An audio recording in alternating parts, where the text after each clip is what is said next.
Hello friend, Radhe Radhe, Har Har Mahadev. Welcome to my channel. कैसे आप सभी? आई होप सभी लोग अच्छे होंगे। दीदी जी के चरणों में कोट कोट प्रणाम। देखिए दीदी जी कितनी अच्छी बातें बता रही हैं कि हमारे कर्मों का फल हम ही लोगों को भोगना पड़ेगा, इसलिए ध्यान से सुने इस वीडियो को। वीडियो अच्छा लगे तो लाइक और सब्सक्राइब करना ना राजा भूलें। बनना थैंक यू है। So much. राजा बनना है या प्रजा की तरह रहना है या गुलाम की तरह रहना है। तीन ऑप्शन है, राजा, प्रजा, गुलाम। कैसे रहना है? राजा बनना है, सच्ची में बनना है, ऐसे नहीं। सबको नहीं बनना होता राजा। राजा बहुत कम लोग डिसाइड करते हैं राजा बनने का। लीडरशिप क्वालिटी, ये लीडरशिप क्वालिटी है। तो राजा बनना, उसके लिए विल पावर को बढ़ाना पड़ता है। किस किस ने कभी कभी कुछ डिसाइड किया कि मुझे ये नहीं खाना, और फिर उस आदत को कायम रखा चाहे लोगों ने कुछ भी कहा। और किस किस ने डिसाइड किया पर लोगों के कहने पे छोड़ दिया। तो आज फिर से कर ले, आज फिर से कर ले। 1 सेकेंड में मैं आत्मा शरीर छोड़ती हूं। 1 सेकेंड में मैं आत्मा शरीर छोड़ती हूँ। लोगों को तो छोड़ो, अपने शरीर को भी साथ नहीं लेके जा सकती, परिवार को नहीं लेके जा सकती। लेकिन एक एक बात जो सुनी थी ना,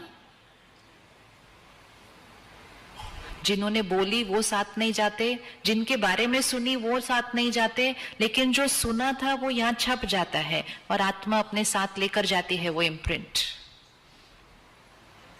तो मुझ आत्मा का जीवन जीने का तरीका ऐसा होना चाहिए कि जीते हुए भी बेदाग, और जो जीते हुए बेदाग होगा वही तो जाने के टाइम यहां से बेदाग जाएगा। वो तो जाने के टाइम साफ जाएगा ना।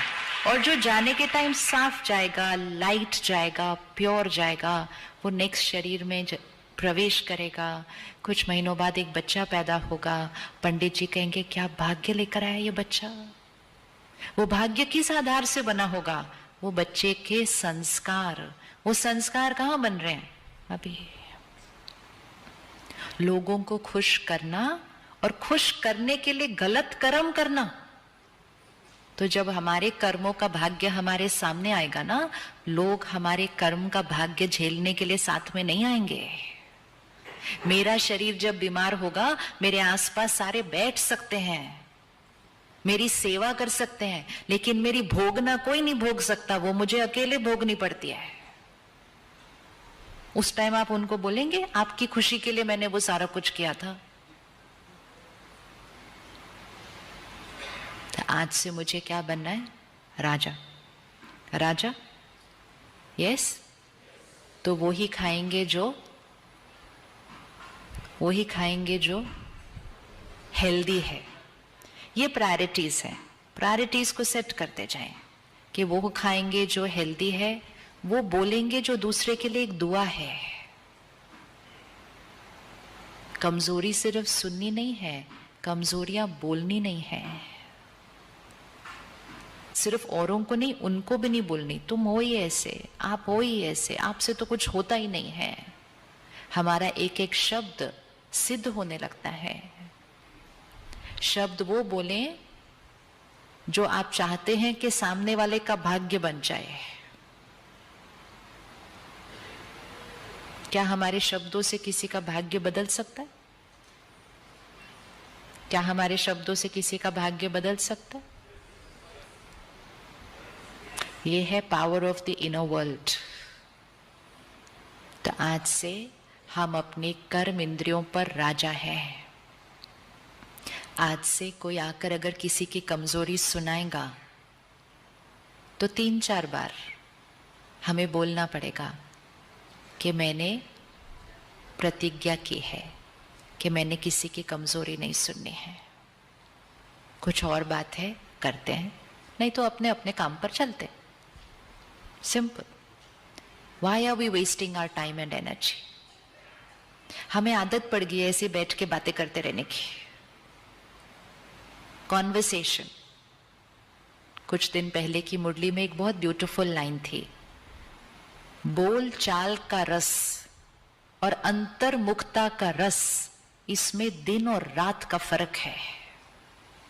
हमें बोलचाल के रस में आदत पड़ गई है कि कुछ भी हो, मैं किसी से बात करूं, मैं किसी से बात करूं, कॉन्वर्सेशन, और वो बात फिर कहीं ना कहीं किसी की कमजोरी पर चली जाती है। तो बोलचाल वैसी हो जिसमें सिर्फ और सिर्फ हमारी और उनकी आत्मिक उन्नति होनी चाहिए। कर सकते हैं ऐसी बातें जिसमें आत्मिक उन्नति हो? कर सकते हैं ऐसी बातें जिसमें आत्मिक उन्नति हो? यस। 2-4 लाइन के बाद कॉन्वर्सेशन पूरी होने लगेगी, बहुत सारा टाइम बच जाएगा, बहुत सारी एनर्जी बच जाएगी। हर रोज थोड़े घंटों का मौन रखना चाहिए। कौन रेडी है मौन रखने के लिए? सुबह सुबह का टाइम बेस्ट है मौन रखने के लिए। फिक्स कर दीजिए, यह है अपनी विल पावर को बढ़ाना। ये छोटी छोटी चीजें हमारी विल पावर को बढ़ाती हैं। व्रत हमारे विल पावर को बढ़ाते हैं, लेकिन व्रत कभी कभी वाला नहीं, फिर वो रोज का व्रत होना चाहिए। तो 1 घंटा, 2 घंटा, 4 घंटा, जितना सूट लगे, लेकिन उतना सवेरे सवेरे मौन रखना चाहिए।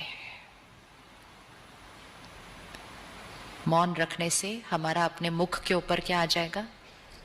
कंट्रोल।